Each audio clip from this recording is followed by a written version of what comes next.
Once again, I'd like to give all praises and honors to the Most High Lord God YaHaWaH and to His only begotten Son YaHaWaH, and in the Holy Spirit through the Paleo Hebrew Halalata Barakata Salalata Kabawadata La Ilayo Wan YaHaWaH Bahasham Adonai YaHaWaH Bahasham Rakal Rawak HaKodash Tawada Shalom to all the Zequanium elders, prophets, teachers, preachers, forefathers of old, coming back in the reincarnation to teach the hopeful elect, the Akim. Shalom to all you Akim out there. Praises, blessings to the hopeful elect out on the highways and byways and on the internet information superhighway, being raised up to proclaim the truth, the word, which is given to us by the Zequanium of GMS Great Millstone out of New York, Tawada GMS elders. The living waters, the living bread, the wine, the true medicine for our mind, the eye salve, which is the New Testament, the Old Testament, and the Apocrypha in the Paleo Hebrew and the Koine Greek, but more over the Paleo Hebrew overall. Once again, Tawara for the great rulership, Zequanium, and all the Akim, hopefully elect 144,000, 12,000 from each of the 12 true tribes of the sons of AhLa Jacob, which are dark-hued skinned so-called African Americans from the West Atlantic slave trade, the so-called Hispanic, Latino, Aboriginal, original Native Americans from the North and South America, as well as the Gadite so-called Native Americans. Shalom, this is Brother Sharath coming at you for more meat for the elect. Hopefully the 1/3 can get it. If not, that's okay. I'm moving on. This is strictly for the elect men, 144,000 who study, show themselves approved, read the book, the Bible every day, minimum 4 or 5 hours.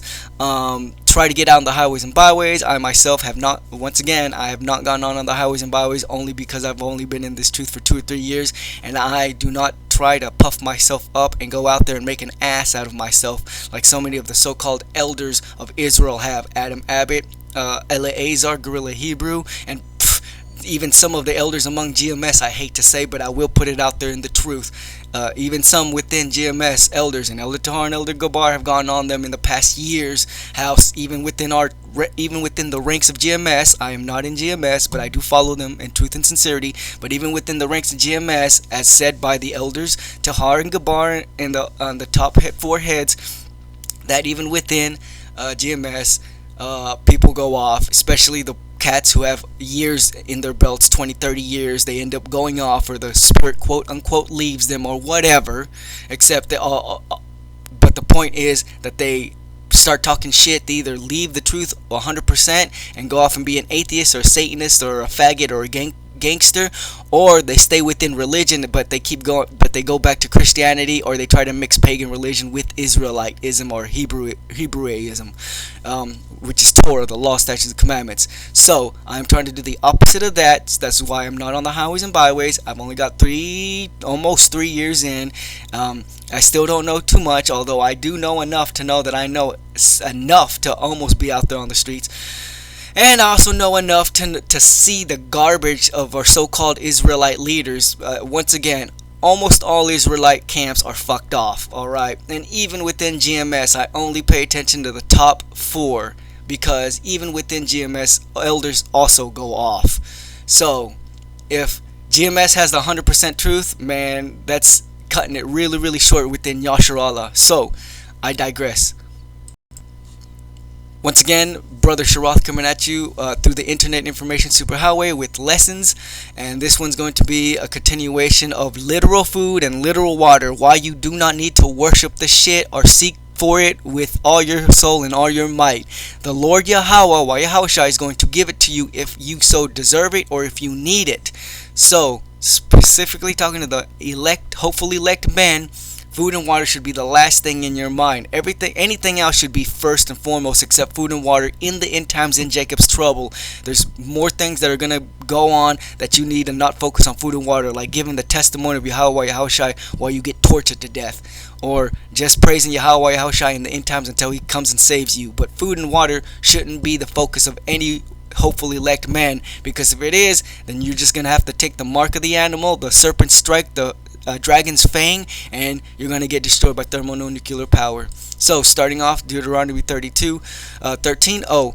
And where I'm at in this series is we're on the sword of the Lord. So my first two slides, my first 3 or 4 videos was how food is literally useless, especially in the end times when it's nothing but GMO plastics and fucking lead and cyanide poisoning. So food is literally garbage, especially in the end times.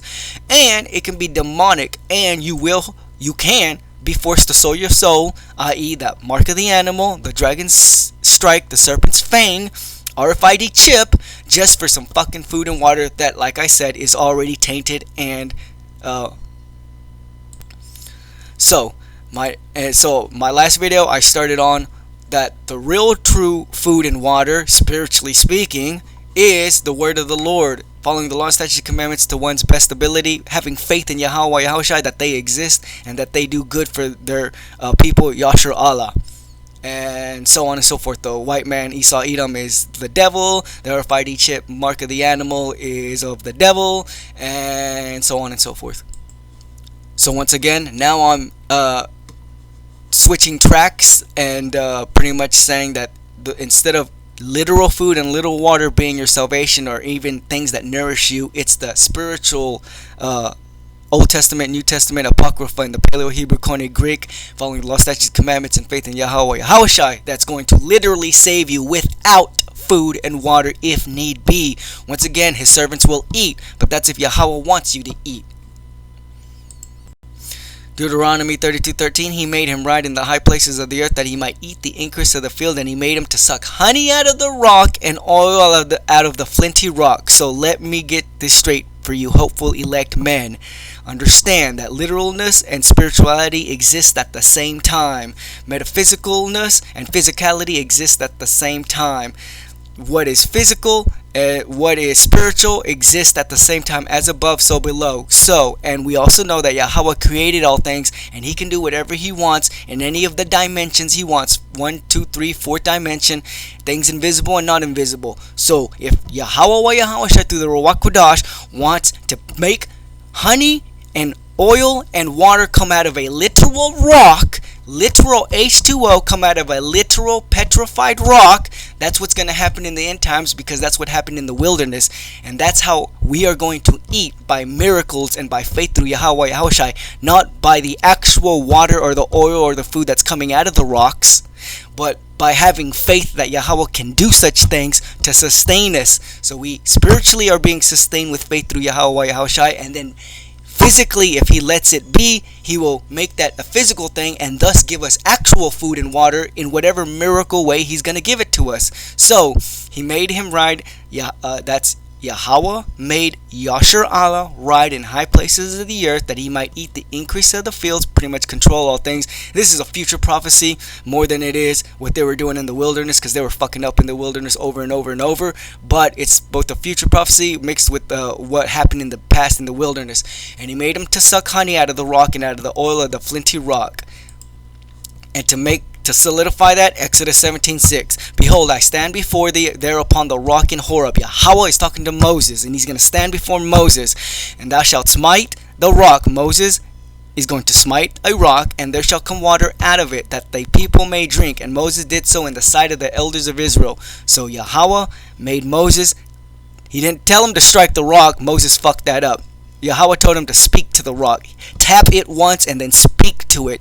But Moses got a little zealous, and he was angry and flustered with YaHaWaH, so he hit the rock twice in anger. YaHaWaH still performed a miracle, and water came out for the people to drink.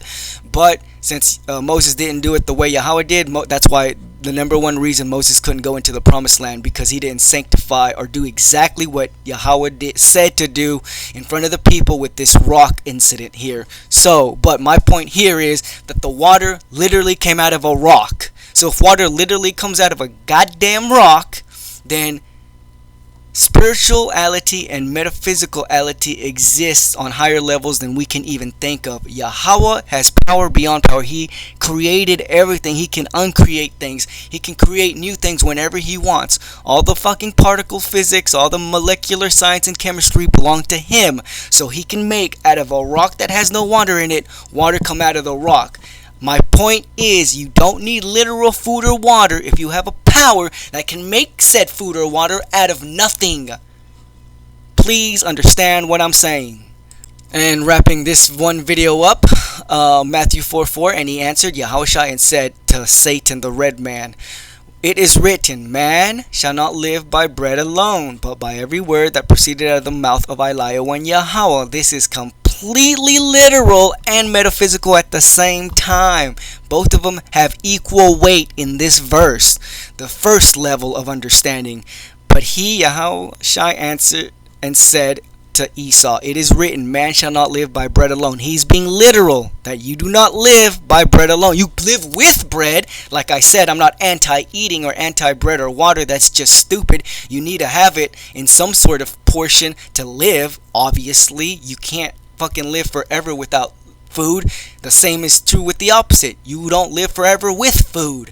So, man shall not live by bread alone, meaning along with actual physical bread, you need the word of YaHaWaH, or without physical bread, only the word of YaHaWaH. Both ways are justified, but by every word that proceeded out of the mouth of God. So, you either do it with actual bread, praising and trying to follow the law, statutes, commandments to the best of your ability, or you don't need literal bread at all, because once again, YaHaWaH created everything and He is actual power, light, fire, photonic power, which doesn't include sugars or carbohydrates or proteins, which is what is in food and water.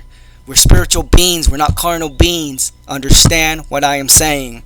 So, pretty much, you don't need food or water because it's all tainted and defiled anyway in the end times, and it can even be demonic and possessive. And people, what I have showed you in my last couple of videos, have actually given up their spirit, their souls, or just pretty much turned their back on YaHaWaH because of food and water. That's fucking sad, dude. It's sad. So please, hopefully, elect, don't be all obsessed with food and water. Don't be obsessed with the woman. And that's pretty much the two things that are going to destroy you. Everything else is just secondary. It really doesn't. I'm not saying all the rest of the law, statutes, and commandments you shouldn't need to try to do to the best of your ability. But I'm saying the two things that are going to kill us, Israelites, and that are coming for the 144,000 is going to be food and water and the woman. And that's it. It ain't gonna be money. It ain't gonna be drugs. It ain't gonna be alcohol. It ain't gonna be the car. It ain't gonna be the house. And it ain't gonna be shit, man. It's gonna be food, water, and the woman.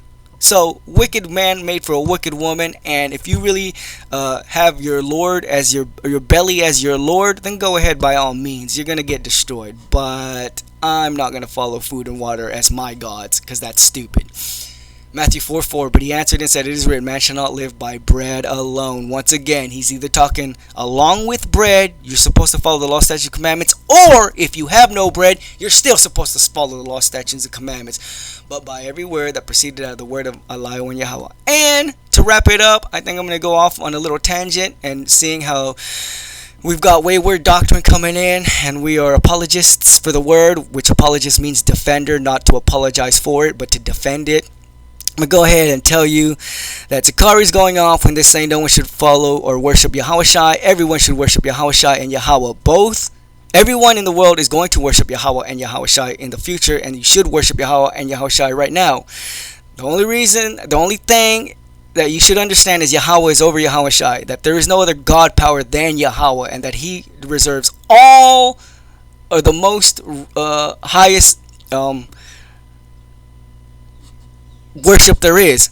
But YaHaWaH, whom is His Son, and I will have to probably make a video of just a couple of verses that prove that YaHaWaH needs worship based on what YaHaWaH said, also deserves the same worship, because it's through YaHaWaH's blood that we are saved. So Zakari Hassad, the leader, said that this is his number one go-to, that says that no one should worship YaHaWaH because YaHaWaH himself said not to worship him. Then saith YaHaWaH unto them, "Get thee hence, Satan, for it is written, thou shalt worship thy Lord, AhLa YaHaWaH, and him only shalt thou serve."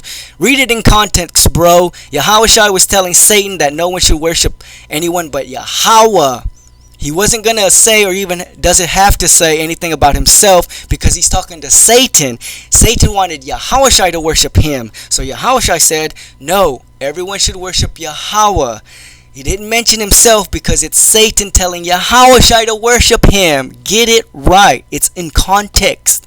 YaHaWaH doesn't have to say, oh, thou shalt only worship YaHaWaH and me. Thou shalt only serve YaHaWaH and me, because he was talking to Satan, who was getting him to worship him.